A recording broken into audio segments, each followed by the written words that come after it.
I, Margaret Wilson, stood by the window of my home in the suburbs of Grand Rapids, basking in the soft autumn sunlight, eagerly awaiting the arrival of my son's family. Even at 62, I found myself fidgeting, tapping my toes on the floor, a habit from my teaching days. It had been 3 months since I last saw my grandson Ethan. My heart raced at the thought of how much a 6-year-old boy could grow in just 3 months. As I glanced around the living room, my eyes fell on the mementos adorning the mantelpiece. A faded mug inscribed with, "Best Teacher Ever." Thank you notes from former students. This room, filled with 35 years of teaching memories, was now enveloped in silence. Outside the window, the leaves of the planted maple swayed in the autumn breeze, signaling the changing of seasons. The doorbell rang, making my heart skip a beat. I tried to calm myself with a deep breath, but the joy of seeing my grandson was overwhelming. As I opened the door, there stood my son David, his wife Emily, and my adorable grandson Ethan. "Mom, it's been a while," David embraced me. His voice was warm, but I couldn't help noticing the dark circles under his eyes, telling of his recent work stress. Emily greeted me kindly too, though she seemed a bit tense. As I accepted the bouquet they handed me, I responded, "Oh, my favorite lilies." The moment I turned my gaze to Ethan, my heart melted. "Hello, Grandma's treasure." "My, how you've grown."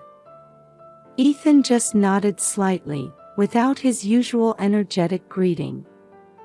"Is something wrong?" But now was the time to celebrate the family reunion. I pushed my worries aside and invited everyone in. "Come on in. David and Emily, you must be tired. I'll make some coffee." As I led them to the living room, I carefully observed their expressions. David's shoulders were slightly slumped. Emily's smile seemed a bit forced. And Ethan, usually chatty, he was oddly quiet today. As I prepared coffee, I watched my family through the window. A mix of joy at the reunion and an inexplicable unease filled me. The next few days should be fun, but what was this indescribable tension lingering in the family? Taking a deep breath as I carried the tray with cups, I reassured myself. No matter what, I would support this family. With that thought, I put on a smile and headed to the living room. After cleaning up from dinner, we gathered in the living room.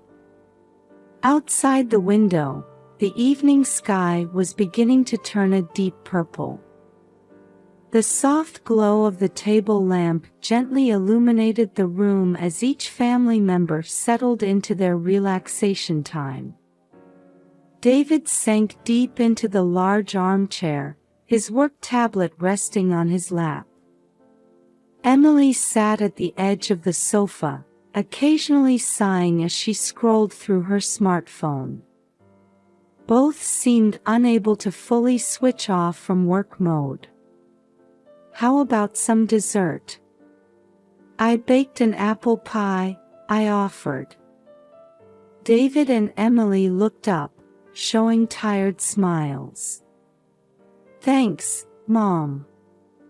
But right now..." David's words trailed off. "Yes, Margaret. We'll have some later," Emily continued. I felt a little disappointed but nodded in understanding. Turning my gaze to Ethan, I saw him sitting on the floor, hugging a large teddy bear. It was the one I had given him last Christmas. "Ethan, would you like to have some pie with Grandma?" I invited. Suddenly, Ethan leaned forward, moving closer to me. His eyes were shining as if trying to convey something. "Grandma, look at this." There was an urgency in Ethan's voice that I hadn't heard before. He held out the teddy bear with both hands, trying to show me something. Usually, Ethan would be eager to show off new toys or books, but this stuffed animal had been his favorite since last year. Had something special happened? "What is it, Ethan?" I asked gently. "Look here." Ethan pointed to the bear's back. However, I couldn't see anything unusual. "David, Emily, Ethan wants to show us something," I called out to my son and daughter-in-law. But they were absorbed in their own conversation. "Well, this project deadline." David's voice. "I still need to review the materials for tomorrow's meeting," Emily replied. I frowned slightly at their behavior.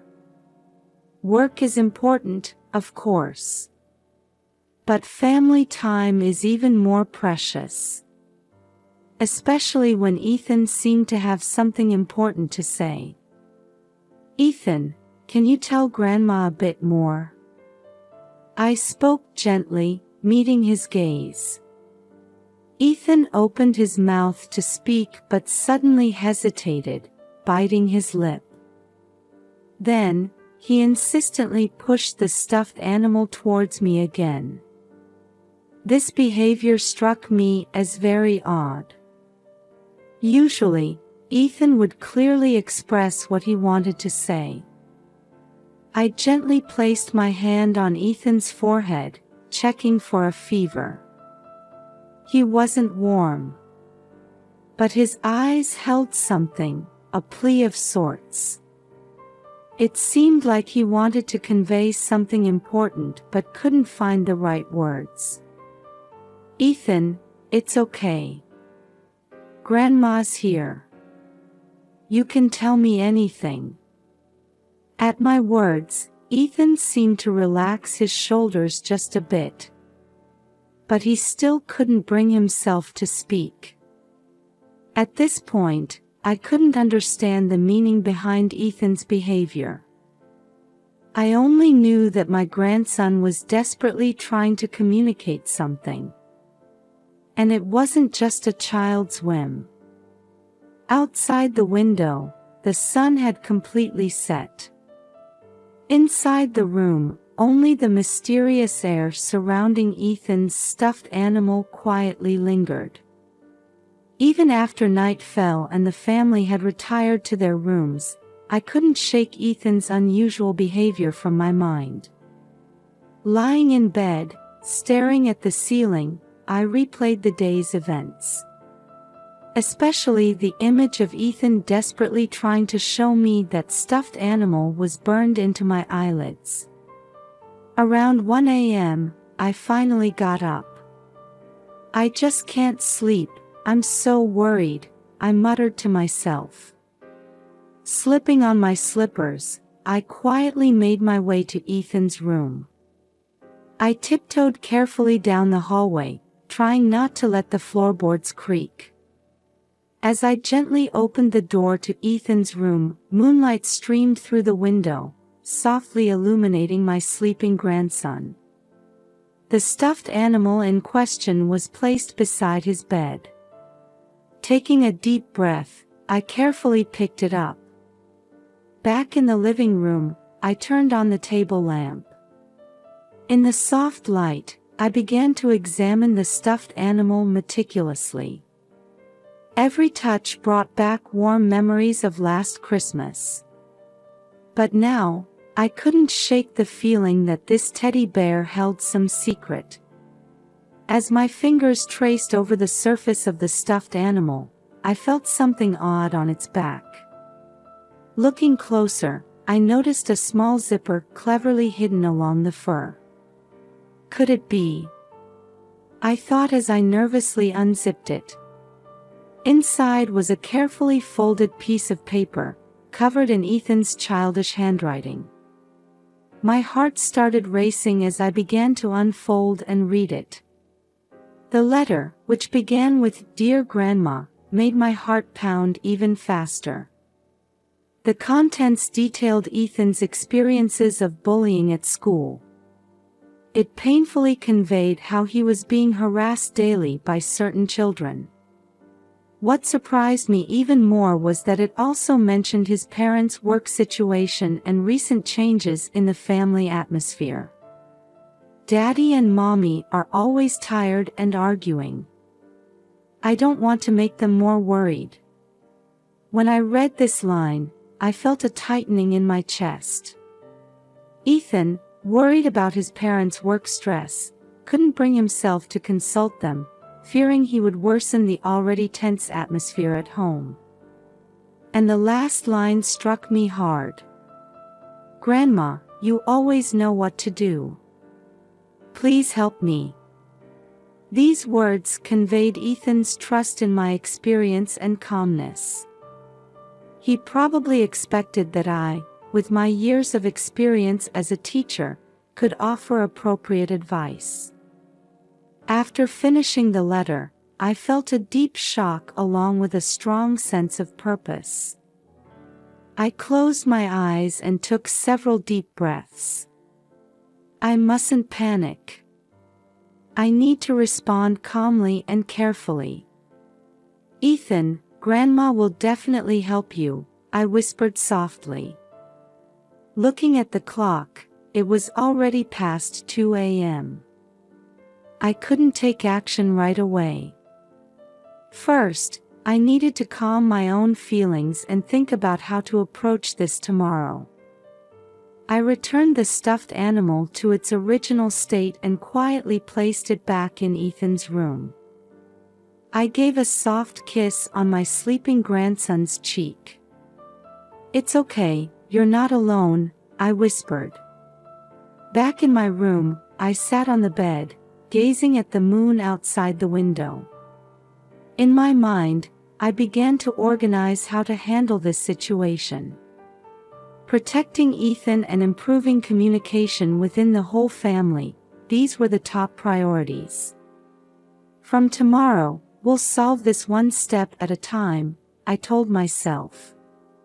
And with a sense of purpose I hadn't felt in a long time, I slowly closed my eyes. The morning sun streamed through the window as I woke up. The clock showed 6 a.m. I felt like I had barely slept after last night's shocking discovery. Getting out of bed, I headed to the kitchen. As I brewed coffee, the contents of Ethan's message once again weighed heavily on my heart. With a hot coffee in hand, I stood by the living room window. Gazing at the mist-shrouded garden, memories of bullying cases I had dealt with during my 35-year teaching career raced through my mind like a whirlwind. One incident from about 20 years ago stood out particularly. Back then, serious bullying had occurred in my class, causing the victim to refuse to come to school. The whole school worked together, having multiple discussions with the bullies, and eventually reached a resolution. That experience might be helpful in Ethan's current situation. Taking a sip of coffee, I let out a sigh. Come to think of it, the volunteer work I started at the local community center after retirement might also be useful in this situation. The interactions with children from various families there had greatly helped me understand the problems faced by modern children. But it's not wise to handle this alone, I reminded myself. I needed to consult someone I could trust. As I thought this, the face of my former colleague Sarah Thompson came to mind. She's still an active teacher, passionately working on bullying issues. Looking at the clock, it was still before 7 a.m. I decided to call Sarah before the family woke up. As I picked up my cell phone and searched for Sarah's number, I felt my heart racing with tension. "Hello, Margaret.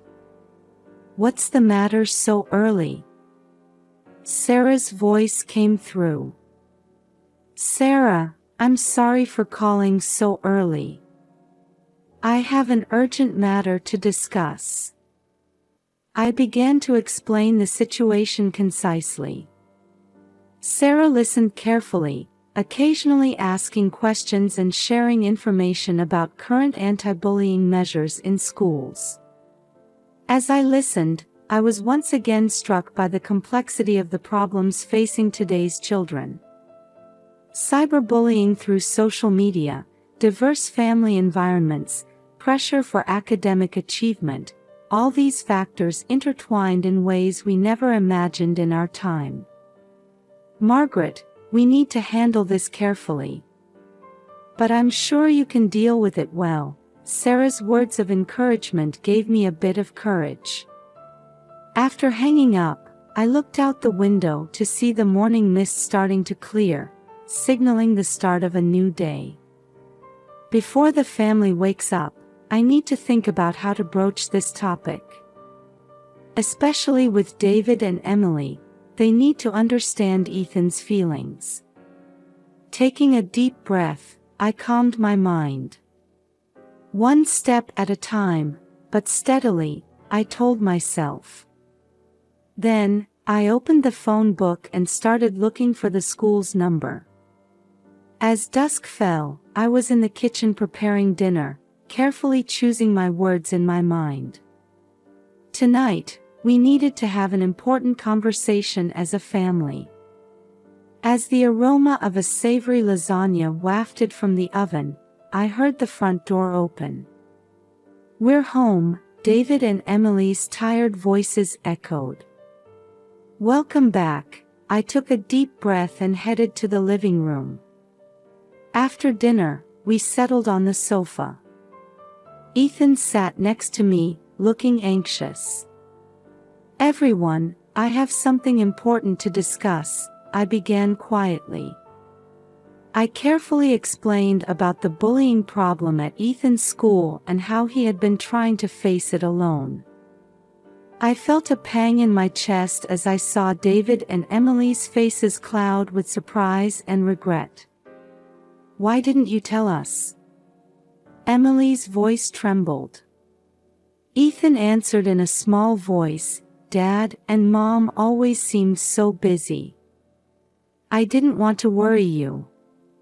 At those words, David and Emily's expressions crumbled. David hugged his son and apologized, "I'm so sorry. We were so caught up with work that we didn't notice your feelings." We talked late into the night about contacting the school, setting up meetings with teachers, and concrete ways to protect Ethan. At the same time, we affirmed the importance of praising Ethan's courageous actions and nurturing his confidence. "Ethan, you're truly brave," I gently stroked my grandson's cheek. "But from now on, don't bear this burden alone. Remember, we're all on your side." David and Emily firmly vowed to reassess their work-life balance.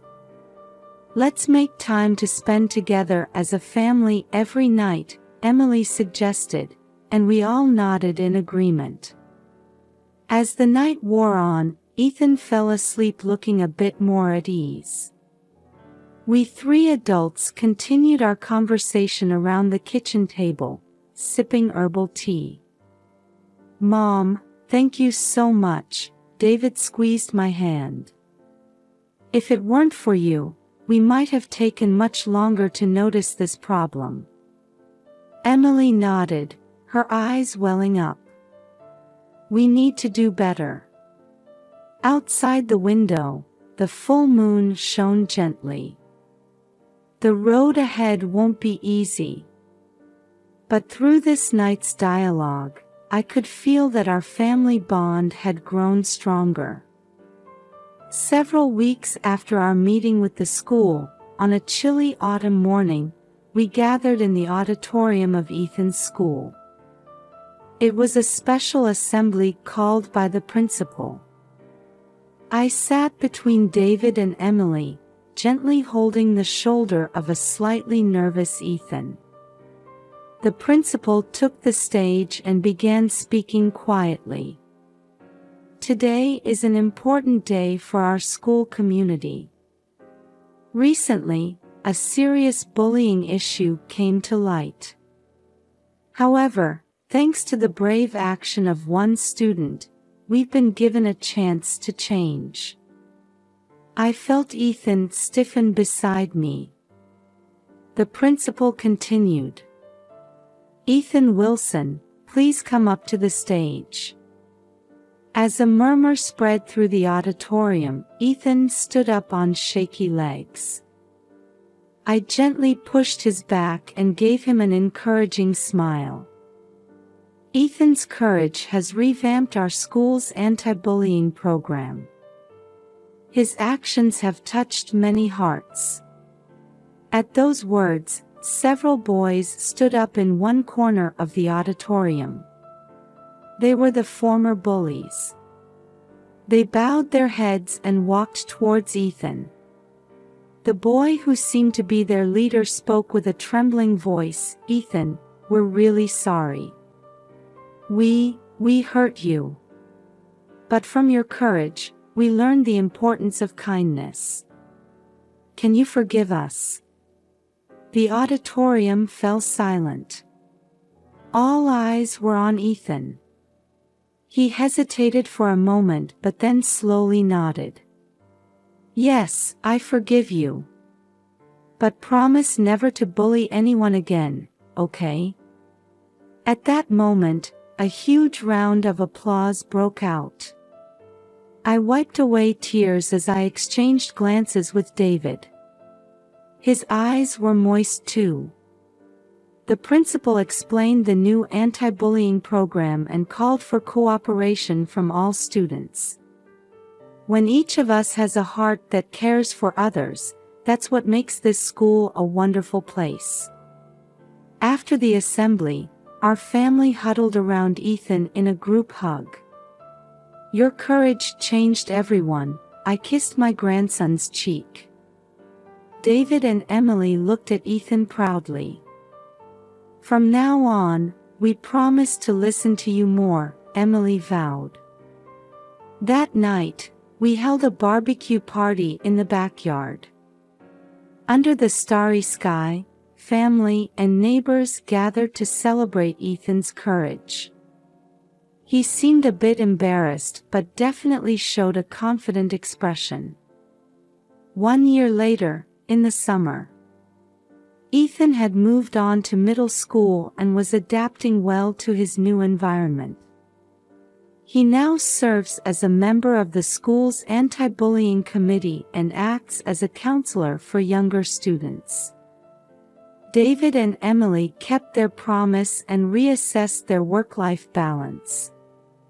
They decided that every Friday night would be family night, spent watching movies or playing board games together.